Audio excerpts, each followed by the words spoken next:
Olá, nobres amigos. Eu sou o Lucas Docas e nesse vídeo onde vocês estão apenas vendo esse podcast aí, ouvindo ele no caso, vocês não estão me vendo, coisa assim, falarei para vocês sobre uma coisa que está acontecendo muito grande no medievalismo brasileiro. E na verdade, esse é um vídeo destinado a vocês para vocês poderem aprender a filtrar o que se passa, o que vocês ouvem e todo o resto, para não ficar caindo em toda e qualquer besteira que o povo sai falando para vocês. Esse é o motivo real do que eu tô fazendo esse vídeo, porque afinal eu percebi o quanto para mim tá impossível de tentar corrigir toda e qualquer besteira. E mais do que isso, não adianta eu fazer um puta vídeo explicado, demonstrando do porquê que tal coisa tá errada e não sei o que. E chegar lá não ser algo com muita gente que vê, embora eu acredito que o importante sejam os que vêm, porque não precisa ter muita gente, mas que aqueles que vêm consigam acreditar realmente no que estou dizendo para poder explicar o porquê que está errado, aonde está o erro e como entender isso. Dessa vez eu simplesmente vou passar o meu critério para identificar besteiras grandes e não cair nelas. Ou os meus critérios para isso. Então, esse podcast é para esse motivo. Como eu não tô conseguindo vencer, simplesmente é muita besteira falada o tempo todo e agora eu já não sei mais nem de que lado vem cada coisa, porque no passado tinham os grandes faladores de besteira.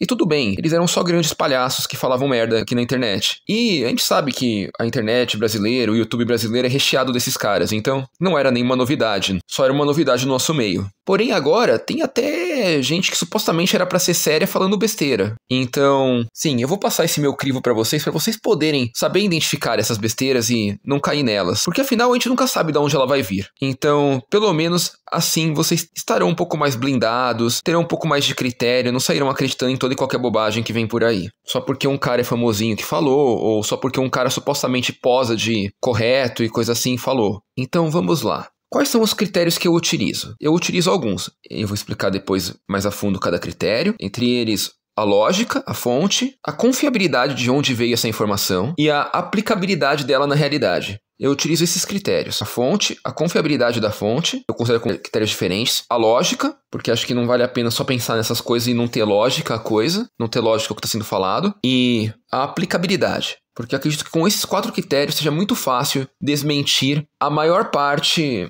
das besteiras que a gente pode ver por aí. Então vamos lá explicar critério por critério. Fonte. Basicamente, quando se faz um trabalho acadêmico, você precisa mostrar as fontes, da onde se tirou tal informação. Eu sei porque eu já fiz trabalhos acadêmicos no passado, embora não relacionados a coisas medievais em si, e eu já tive que trazer as fontes. Então eu sei como funciona isso. A grande questão é que no YouTube, e eu mesmo faço isso também, como você faz uma coisa por hobby, uma coisa mais lúdica aqui, você acaba não trazendo essas fontes, porque você pesquisou um monte delas, mas está um trabalho lúdico. Então, às vezes você acaba não trazendo ela, principalmente quando é uma fonte mais secundária, você não utilizou muita informação dela e todo o resto. Quando é uma informação principal, você tende a trazer, quando é o foco do que você está fazendo. Mas quando não é, muitas vezes você acaba esquecendo de trazê-la, e tudo bem, faz parte isso. Então quando eu falo de fonte, não necessariamente eu falo de pegar a fonte do cara que falou tal coisa. Porque às vezes ele não falou também, como eu dei o exemplo aqui. Mas você mesmo procurar uma fonte que indique que ele fale a mesma coisa que ele falou. Como assim? Imagina só. Vamos dizer que eu fale que... Tô pensando aqui uma besteira grande que eu possa dizer.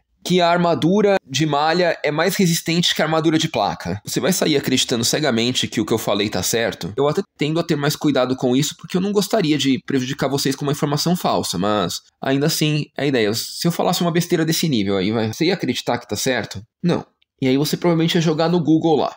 A armadura de placa é menos resistente que a de malha. Ou entender a armadura de placa e a de malha. Provavelmente você ia ver só fontes diferentes disso. Ou talvez você visse uma ou outra que comprovasse isso por algum motivo, mas ia ser um motivo muito específico e você ia concluir que isso não se aplica no resto. Vamos focar primeiro na parte. Você ia encontrar muitas fontes dizendo que isso não é aplicável, que isso não é verdade. E talvez você não encontrasse nenhuma dizendo o contrário disso. Cara, tem alguma coisa estranha aí, né? Você pode notar. Como eu falei agora há pouco antes, pode ser que isso seja derivado de alguma fonte específica por algum motivo específico. Mas aí este caso começa a entrar a lógica, a aplicabilidade e outras coisas, já são outros critérios. Mas provavelmente por fonte, isso tenderia a estar errado. Tenderia, eu não falo que tá, porque às vezes se disseminou-se de forma tão grande uma besteira que ela se tornou sinônimo do normal e do correto. E pode ser que ela seja uma besteira ainda. Não é porque uma mentira foi repetida 1000 vezes que ela virou uma verdade. Mas tem gente que vai acreditar que ela virou uma verdade porque ela foi repetida 1000 vezes. Então, essa é a questão da fonte. E quando eu falo fonte, uma coisa importante a ser ressaltada é cuidado com as fontes em português. Por que isso? Porque vamos ser sinceros, o Brasil é um local que não teve Idade Média dentro dele. Teve alguns resquícios dela em sua história e cultura, mas o Brasil não teve Idade Média aqui. E Portugal teve, mas teve uma coisa bem própria, bem restrita. Muitas vezes o que se aplica em Portugal pode não se aplicar na Alemanha, na Escandinávia, no leste europeu e coisa assim. Então, há de se ter cuidado quando se utiliza fontes em língua portuguesa. Existem fontes boas em língua portuguesa? Existem. Mas tem fontes boas sobre tudo em língua portuguesa? Aí eu tenho minhas dúvidas, honestamente. Talvez sobre assuntos que realmente fossem válidos para Portugal, para a Península Ibérica, possa ter uma validade maior em português, se você pegar a fonte de português. Uma coisa que tenha mais vínculo com isso. E realmente há bons trabalhos brasileiros neste caso. Apesar de não ter tido Idade Média no Brasil, muitas vezes utilizam Portugal e Espanha como objeto de estudo. Então, neste caso, você consegue bons trabalhos. Mas cuidado para não generalizar isso para a Europa toda, porque são poucos os trabalhos brasileiros que atingem algumas outras áreas e você pode estar simplesmente sendo um ignorante por não ter pesquisado uma boa fonte. E aí entramos na questão da qualidade de fonte, porque como saber se uma fonte é boa ou não? Basicamente é o seguinte, fontes podem ser viciadas, fontes podem ser clickbaits e fontes podem ser genéricas, demais, e não levar em conta determinados contextos ou especificações. Quando eu falo fonte viciada, ou essas outras fontes aí, isso pode ser aplicado a questões acadêmicas também. E um grande exemplo disso é a questão do germanismo, do que é germânico e o que não é. Eu vou falar sobre esse caso específico porque é um assunto que eu me aprofundei muito para tentar entender, e eu tenho noção do que realmente é ele. E até por isso que critérios como lógica e aplicabilidade são tão importantes para mim, além da confiabilidade da fonte, porque graças a critérios como esse eu pude perceber o quão errado estavam muitas fontes acadêmicas. Ou pelo menos, talvez, não estivessem de todo errado, mas tivessem coisas erradas que as pessoas estivessem levando a sério. Então vamos lá. Questão do germânico e nórdico. Existe uma convenção no meio acadêmico que germânico e nórdico é a mesma coisa. E essa convenção surgiu por causa de universidades inglesas que passou a tratar os dois como se fosse a mesma coisa, até para reafirmar suas raízes anglo-saxãs e todo o resto. Então, essa convenção surgiu na Inglaterra, que é um país originalmente celta, mas que teve influência tanto dos germânicos quanto dos nórdicos, embora predominantemente mais nórdica do que germânica a influência lá. Tanto é que você pode ver isso pela língua, porque a língua inglesa não se assemelha à língua alemã, mas se assemelha a línguas escandinavas em alguns aspectos. Mas, sim, existe esse debate realmente. Na academia ainda é tratado dessa maneira, porque foi assim que surgiu na academia e muitas vezes, para não ter que desfazer estudos antigos que já foram concluídos com base nesse e todo o resto, eles preferem continuar reafirmando isso como uma verdade, embora todos saibam que seja uma coisa até um tanto inconclusiva até hoje. Mas existem grupos de pesquisa sérios sobre o assunto, e aí ficam tanto na questão germânica quanto na questão nórdica, que já conseguiram comprovar a diferença real entre os dois. Eu sei porque eu entrei como observador em muitos deles, e converso com muita gente deles, tudo estrangeiro, tá? Nada disso é em português. Eu geralmente falo em inglês com eles, porque eu não sei falar alemão, nem sueco, nem dinamarquês, nem nada do tipo, mas eu sempre recebo explicação dos dois lados do porquê que germânico e nórdico não é a mesma coisa. E nesse caso, germânico e nórdico muitas vezes é retratado, às vezes, como... Tem muito nórdico que considera que os nórdicos são os germânicos, mas que os germânicos do continente, que a Alemanha não é germânica. Então, ele passa a provar do porquê que o povo dele não tem a ver com o povo da Alemanha. E aí tem motivos que vão desde genética, questões culturais e formação dos povos. E no outro lado também. No lado germânico, no lado, eu chamo de germânico, mas vamos dizer, da Alemanha, vai. O lado da Alemanha, o lado da Áustria ali, passa a provar por que os nórdicos não são o mesmo povo que eles, por motivos similares, culturais, genéticos, origem do povo e tudo isso. Eles já conseguiram ambos os lados me mostrar infinitos motivos do porquê que isso é uma verdade. Porquê que são coisas diferentes, Alemanha e Escandinávia. E mal tem vínculo entre si. Ou que no máximo puderam ter algum vínculo muito antigo na era pré-romana, mas durante a era romana a coisa se desvencilhou uma da outra. Eles já conseguiram me achar fontes de várias coisas. Lógico, nenhuma delas fonte acadêmica, porque o academicismo se voltou para essa questão de serem a mesma coisa, mas ambos os lados já conseguiram me trazer várias fontes diferentes sobre isso. Então, até por uma questão de lógica, acho que se fosse uma coisa tão óbvia assim, que o academicismo estivesse sempre certo e todo o resto, não haveria esse debate todo. Tantas pessoas não achariam tantas fontes diferentes para provar ou demonstrar tal coisa. Não faria sentido isso, né? Se tivesse alguma lógica ligando as duas coisas. Então, é nessas horas que eu falo que a questão da lógica e da confiabilidade da fonte são importantes. Porque, primeiro, é realmente estranho assumir que os germânicos e nórdicos sejam a mesma coisa só porque um estudo acadêmico disse isso. Afinal, até onde se vê, são línguas diferentes, são culturas um tanto quanto diferentes, né? Não aparenta ter um vínculo claro entre elas. Há de se assumir por lógica que talvez não seja uma coisa tão óbvia. E aí você vê vários artigos acadêmicos falando isso, mas várias pessoas conseguiram comprovar que talvez isso não tenha tanta lógica. Num caso que nem esse, eu questiono até a confiabilidade de uma fonte acadêmica, porque pode ser um vício da academia. E outros vícios existem. Por sinal, existem vários vícios pejorativos ou imprecisos históricos a respeito de Idade Média na academia. Não são poucos. E a gente tem que tomar cuidado com eles. Nessas horas, a lógica ajuda muito a identificar a confiabilidade ou não de uma fonte, quando queremos saber de alguma coisa. Questão da lógica. Entra nesse detalhe que eu falei. Mas pode entrar em outros também. Quando você vê alguma coisa e desconfia que não tem lógica, o cara tá falando, por exemplo, sei lá, as batalhas medievais eram que nem um jogo de xadrez, tudo planejado e organizadinho perfeito. Ou você vê o cara falando, mas mirar em alvos fixos com arco era uma coisa que não acontecia. Os arqueiros atiravam pra cima e simplesmente acertavam qualquer coisa aleatória em campo de batalha. Você percebe que tem alguma coisa errada, porque provavelmente tudo que você viu de Idade Média até então dizia exatamente o contrário. Num caso que nem esse, significa que o cara tá necessariamente errado? Não. Novamente, se você puder, confira a fonte, procure uma fonte relativamente confiável. Não sai pegando, tipo, porque matéria da super interessante falou isso, tá certo. Não. Ou, por exemplo, o preço das espadas era tanto. Mas pera, eu aprendi que na Idade Média, a maioria das trocas era por meio de escambo. Como o cara calculou esse preço? Mais uma vez, a lógica ajuda você a perceber coisas estranhas. Você sabe que, até onde você conhece de história medieval, as batalhas não eram jogos de xadrez bonitinhos, onde cada peão movia na sua rodada certinha, onde não havia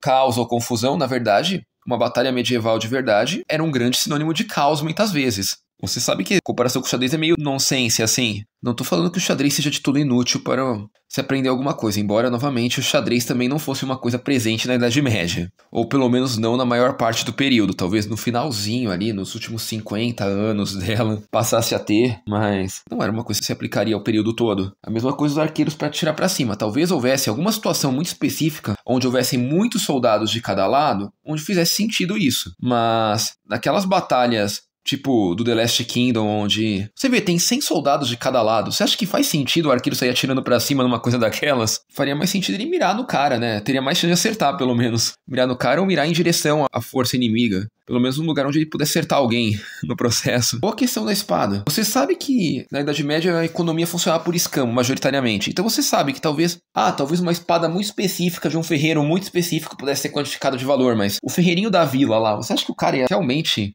Esse cara ia conseguir traduzir o valor de uma espada do ferreirinho da vila que não sabia nem muito bem como era o dinheiro e converter para os dias de hoje? Você acha? Esse cara ia estar falando uma bobagem sem tamanho. E a gente sabe que o ferreirinho da vila era o normal e não o grande ferreiro, artista que produzia espadas para os reis e coisa assim. Então, a lógica tem sempre seu lugar na mesa, né? Não a descredencie.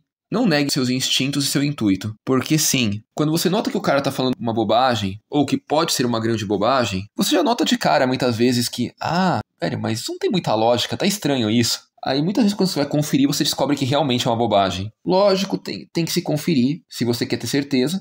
Mas você já consegue notar com isso sem grandes dificuldades. Aí temos a quarta questão, a aplicabilidade. Às vezes temos teorias consagradas, que já não são negadas por ninguém, tanto em fontes corretas quanto incorretas. E que a lógica até pode dizer que, não, realmente tal coisa tá certo, não tem muito sentido questionar, porque é lógica. Mas e a aplicabilidade dela? A aplicabilidade é a ideia de tentar colocá-la em prática. Lógico, você nunca vai conseguir colocar 100% de tudo em prática, porque existe uma séria desvantagem nisso. É difícil colocar tudo 100% em prática. Mas às vezes você consegue colocar uma coisa em prática e descobrir que, tudo bem. Todo o resto mostrava que teoricamente estaria certo. Mas aí eu cheguei lá e coloquei em prática e descobri que não. Isso não tem nada a ver. Tal coisa aconteceu comigo com relação à espada e o treino de cavalaria, que eu fiz quando eu estava lá na fazenda. Eu não tinha uma lança, então eu tinha alabarda para simular uma lança. Lógico, eu percebi o quanto a alabarda era imprática para usar no cavalo por causa da lâmina de machado que aumenta drasticamente seu peso. E eu entendi o porquê da necessidade da lança ter que ser uma arma leve para funcionar na cavalaria. Uma arma muito pesada ali em cima do cavalo só ia atrapalhar, não ia ajudar em nada. Até aí uma coisa que talvez pudesse ser deduzida pela lógica. Mas, sabe aquela história da espada ser sempre uma arma inútil em cima do cavalo? O correto seria o cara tá com lança, porque tudo isso e aquilo? Não vou falar que tá necessariamente errado usar a lança no cavalo. A lança é sem dúvida melhor que uma espada em cima de um cavalo.